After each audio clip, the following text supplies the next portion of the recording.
بسم اللہ الرحمن الرحیم۔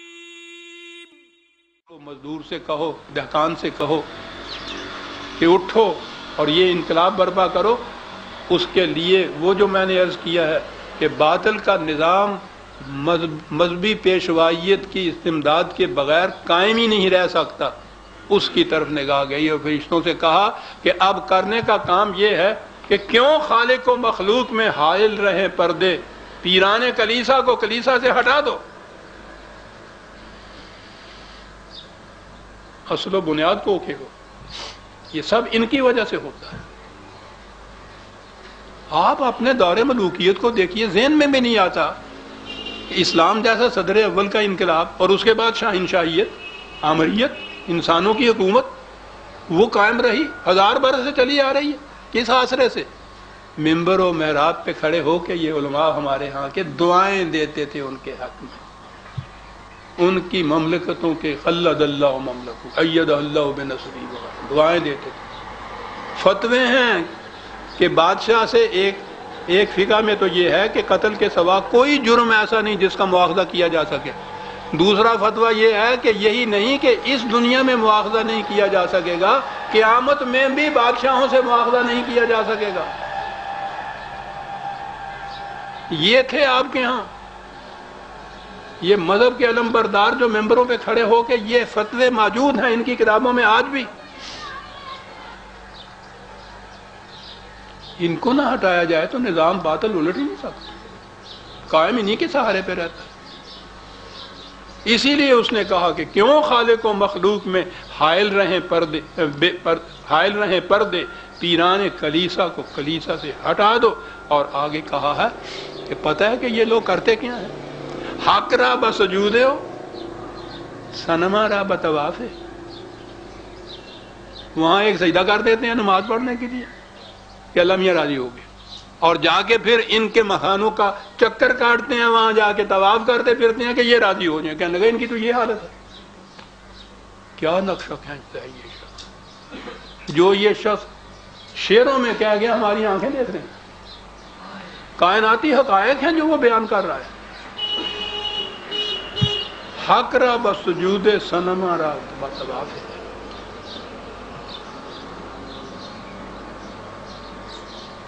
اس سے پہلے بھی ایک شخص نے کہا، وہ زیادہ تیز ہے، زنہار ازاں قوم نہ باشی کہ فریبند، دیکھنا خدا کے لیے اس گروہ میں سے تم نے نہ ہو جانا کہ جو فریب دیتے ہیں حق را بسجودے اور نبی را بدرودے، فریب دیتے ہیں خدا کو ایک سجدے سے، نبی صلی اللہ علیہ وسلم کو درود پڑھ کے۔ حق را بسجودے، میں ناخوش و بیزار ہوں مرمر کی سلوں سے۔ کیا بات تھی اس کے زمانے میں، تو شاید کوئی مسجد نہ ہو ایسی ہو جو سنگ مرمر سے بھی بنی ہو۔ میں ناخوش و بیزار ہوں مرمر کی سلوں سے، میرے لیے مٹی کا حرم اور بنا دو۔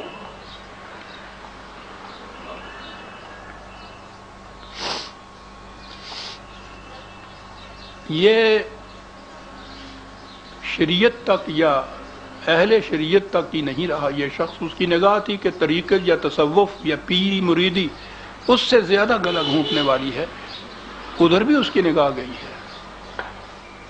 ایک نظم ہے بال جبریل ہی میں، عنوان ہے اس کا باغی مرید۔ بالآخر ایک دن تو پھر باغی ہوتا ہی ہے نا انسان۔ وہ باغی مرید میں ہے کہ ہم کو تو میسر نہیں مٹی کا دیا بھی، گھر پیر کا بجلی کے چراغوں سے ہے روشن۔ شہری ہو دیہاتی ہو مسلمان ہے سادہ، مانندے بتاں پوجتے ہیں کعبے کے برہمن۔ کعبے کے برہمن نذرانہ نہیں، سود ہے پیران حرم کا، ہر خرقہ سالوس کے اندر ہے مہاجن۔ میراث میں آئی ہے انہیں مسند ارشاد، زاغوں کے تصرف میں عقابوں کے نشیمن۔ ان کے متعلق کہا کہ یہ کیفیت ہو رہی ہے، وہی جو تھا کہ خلق خدا کی گھات میں رندو فقیہ ہو میر و پیر، ایک ایک کو لیا ہے اقبال نے۔ ہاں میں ناخوش و بیزار ہوں مرمر کی سلوں سے، میرے لیے مٹی کا حرم اور بنا دو۔ میں نے عرض کیا ہے کہ اقبال کی نگاہ تھی کہ انسانیت کے رگے خون کو چوسنے والی کون کون سی بلائیں۔ اس نے دوسری جگہ کہا ہے چار مرگ اندر پے این دیر میر۔ یہ جو سخت جان واقعہ ہوا ہے مسلمان، چار موتیں اس کے اوپر مسلط چلی آ رہی ہیں، سود خاروں، والیوں، ملا و پیر۔ دیر میر بڑا سخت جان واقعہ ہوا ہے کہ اس کے باوجود ابھی تک زندہ ہے۔ اور ایک دوسری جگہ بھی یہی کہا ہے کہ مسلمان سے کہ باقی نہ رہی تیری وہ آئینہ ضمیری، اے کشتہ سلطانیوں ملائی و پیری۔ اقبال نے بڑی تشریح سے لکھا ہے الارض للہ،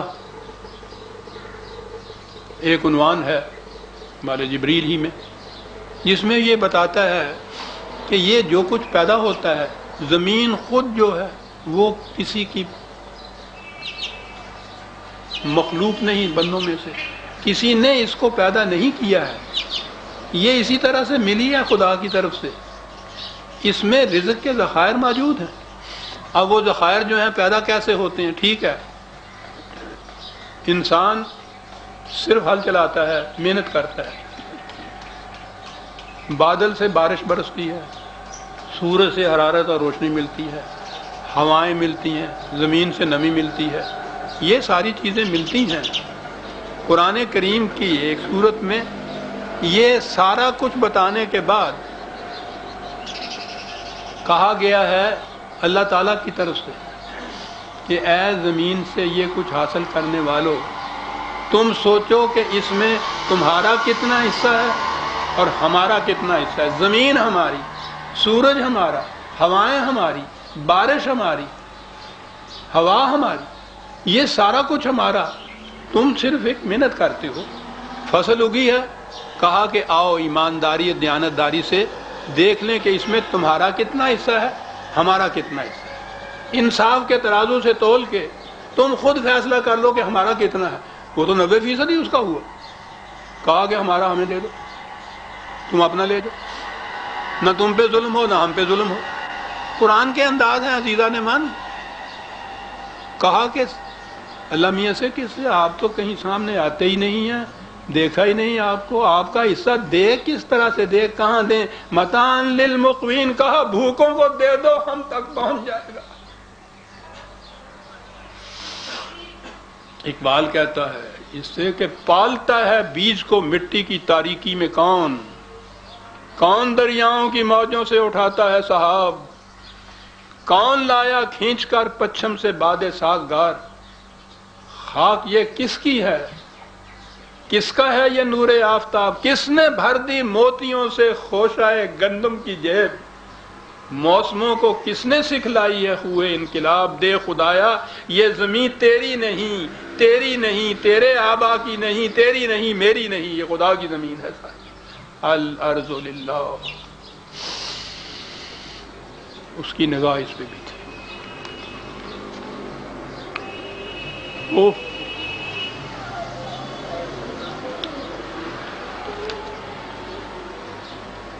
میں نے عرض کیا تھا کہ یہ ہمارے صدر اول میں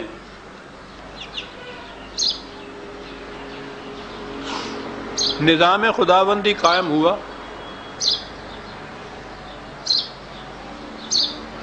تو اس میں ان بلاؤں میں سے کوئی بلا باقی نہیں رہی۔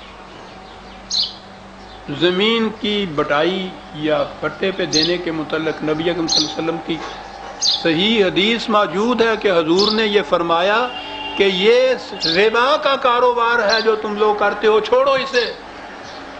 بٹائی کو آپ نے ربا یا سود کا ختم کر دیا۔ دوسروں کے تجارت کے اندر کچھ روپیہ ملا دینا اور اس کے منافع میں سے کچھ حاصل کر لینا۔ قرآن کریم نے خود یہ کہا کہ یہ ربا کی بدترین قسم ہے، بالکل